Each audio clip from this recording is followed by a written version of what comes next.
పెద్దపల్లి జిల్లా సరస్వతి పుష్కరాలకు భక్తులు పెద్ద సంఖ్యలో క్యూ కడుతున్నారు. రేపటితో పుష్కరాలు ముగియనుండటంతో భక్తుల రాక పెరిగిపోయింది. దీంతో కాళేశ్వరం ప్రాంతాల్లో సుమారు 8 కిలోమీటర్ల వరకు ట్రాఫిక్ స్తంభించింది.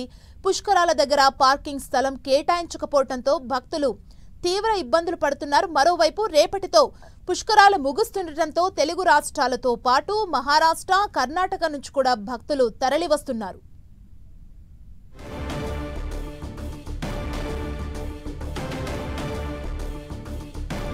పార్కింగ్ స్థలం లేకపోవడంతో భక్తులకు కష్టాలు పడుతున్నారు వారందరూ.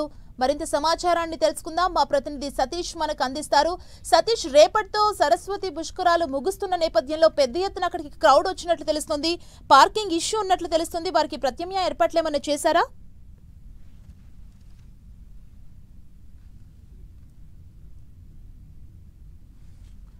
కాళేశ్వరం దగ్గర భారీగా ట్రాఫిక్ జామ్ అయింది, మనం చూడొచ్చు.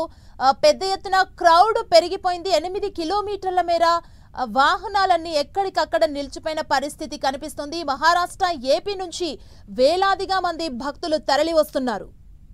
మరింత సమాచారం సతీష్ అందిస్తారు. సతీష్,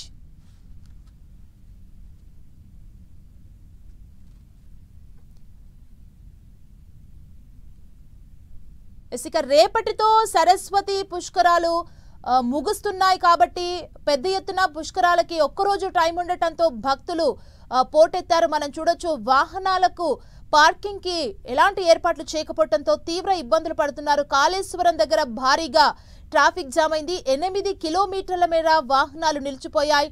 ఇక ఈ రోజు కూడా సండే కాబట్టి పెద్ద సంఖ్యలో ప్రజలు కూడా వస్తున్నారు. అందులోనూ చివరి రోజు కావటంతో హాలిడే నేపథ్యంలో పెద్ద ఎత్తున పుణ్య స్నానాలు ఆచరించడానికి ప్రజలు వస్తున్నారు. పార్కింగ్ స్థలం లేకపోవడంతో భక్తులు తీవ్ర ఇబ్బందులు పడుతున్నారు. మనం చూడొచ్చు, వెహికల్స్ ఒకటి వస్తూనే ఉన్నాయి. మరోవైపు చివరి రోజు కావటంతో ఈ రోజు సరస్వతి పుష్కరాలకు వెళ్ళాలి, పుణ్య స్నానం ఆచరించాలంటూ భక్తులు పెద్ద ఎత్తున తరలి వస్తున్నారు.